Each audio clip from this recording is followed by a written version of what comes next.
Hi, I'm Tom Glassman, and I've been photographing for well over 40 years. And I'm here with a few quick tips on how you can immediately start taking better photographs, whether you're an old pro or you're trying to master a new DSLR for the first time, or even if you only shoot with a cell phone.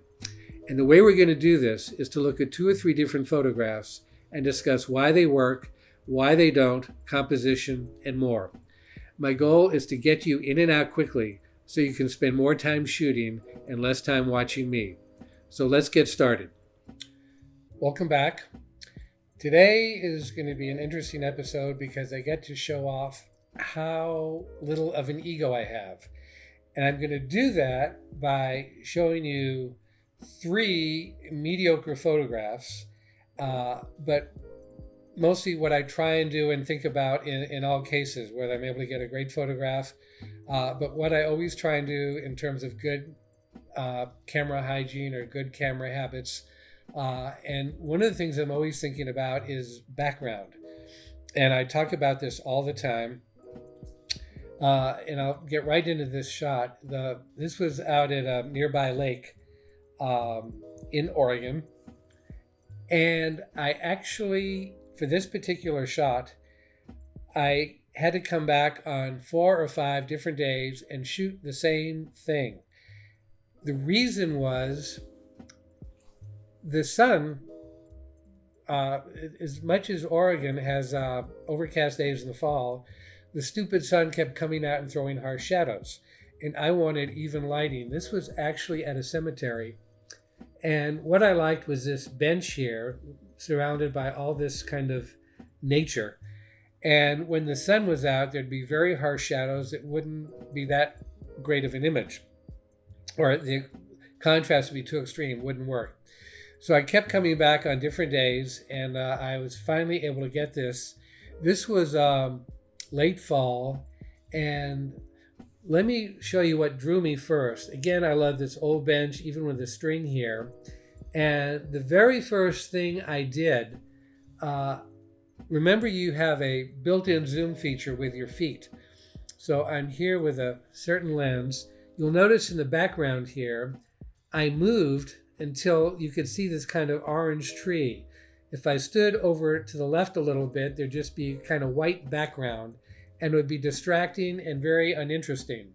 And I couldn't move more to the right, but I moved far enough over to get this to frame the right-hand side of the thing, almost as if it were a picture frame. But again, the way I started was filling in this void area here with some color, and then backing off till I got some color here, moving in, going up to the bench, and then all this is kind of taking your eye out up here, and I cut it off back here. What you can't see too well down here is the drought out west, and that's usually a lake. There's no water there. But again, what I'm looking at is, first of all, always thinking about your background. There's this sort of thing, nature. Again, if the sun were out, it would be just too harsh and you wouldn't see it. So it was just a nice, simple, idyllic kind of nature thing. I'm not going to do much with this, but when I'm talking about it, it gets to point out a lot of things and what I think about. Also, I'm just realizing now too, I focused right here because this had to be the sharpest point. I wanted this kind of sharp here, but everything else I could afford to get a little bit fuzzy because I wanted your eye to like come in here, and that's the important thing. And then this is background, and it really didn't matter what's going on. In the next image here, this is in Hardin, Montana. It's just a little ways down from the Custer battlefield.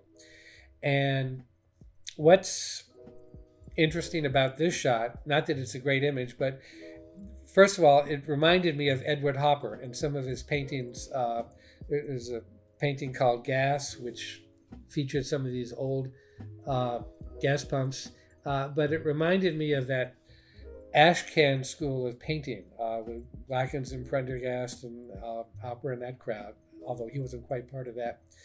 But the point is, when I took this shot, the first thing I had to do was I'm kind of crouched down a bit. I had to use this truck to block out all the garbage in the background that detracted from the shot.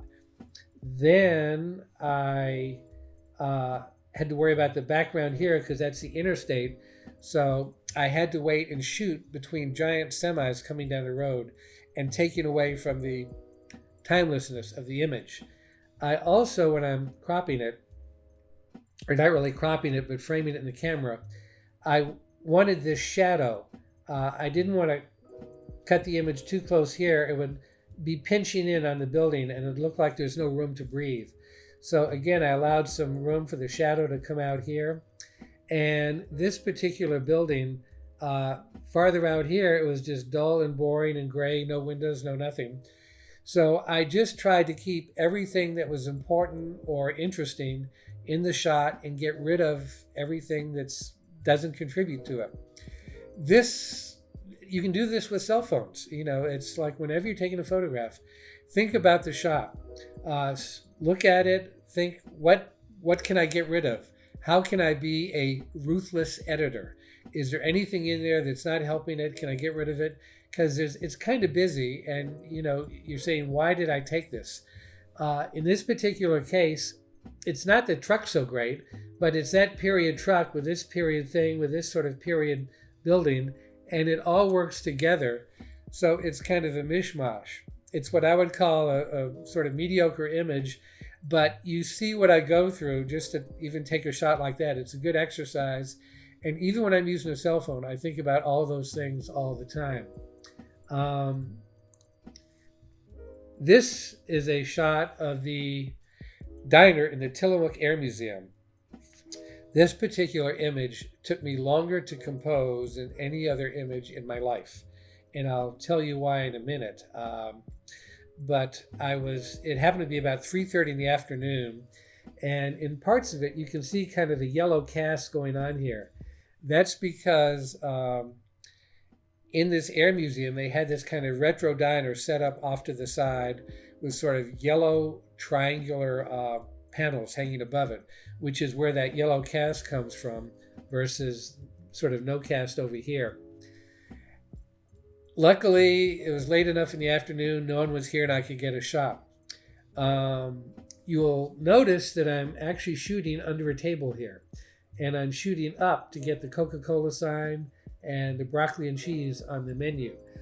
If you think about it, if I moved over here and shot out this way, I'd see the Air Museum, the gift shop, and all the sweatshirts for sale.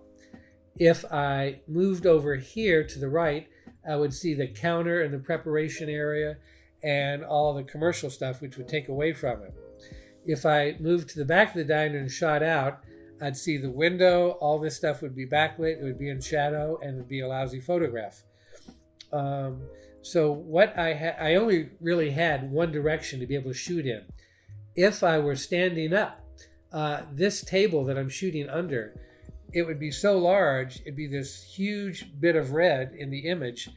And what I actually had to do is I ordered lunch and I sat down, and for half an hour, I kept eating my hamburger and getting up and walking around and crouching to see where I could get a shot. And to me, and I think I mentioned in an earlier episode, I've got my art director friends in Boston who are diner freaks. So I'm always looking for diner images. And again, I'm repeating myself, but this is an aside. It helps your photography if you have a theme that you're always trying to contribute to. It might be pets, it might be water, it might be reflections, it might be signage. But whatever it is, if you're always on the lookout for that, you can build a nice body of work along those lines. But in this case, what says diner is this particular floor, it's the chrome, it's this kind of seat, it's the sparkle and reflective metal flake and the sort of vinyl seating here. It's the napkin holders. And again, with the white in the napkin, it gets blown out as a white highlight. So, you don't want to make them too much of an image in the thing. I liked everything that was going on as sort of a composite. I'm on a tripod. This is probably about a 12-second exposure. I'm stopped way down because I have to focus probably right about here. I don't mind this being a little bit fuzzy, but your eye is going to go right to the center. This has to be sharp. And I want it sharp enough in the background, especially to be able to read the Coca-Cola and the menu. So again, I'm stopping down. I want detail. And the background is what's important. So that's why I want it to be sharp. Let me give you one other example. This is a shot of Bryce Canyon. You pull up to the overlook, get out of your car, you wait in line, 10,000 people keep moving, and you take the shot. And, it's okay. It's postcard shot, that sort of thing. It's nice. But what I tried to do is, how can I make it different? This is what I call working the shot. After you take the shot, whatever it calls out to you, get it out of the way, and then walk around. How can you make it better? In this particular case, I put on a telephoto lens and I isolated some hoodoos here in the sunlight. And in the background, you had this dark image of some eroded hills going down.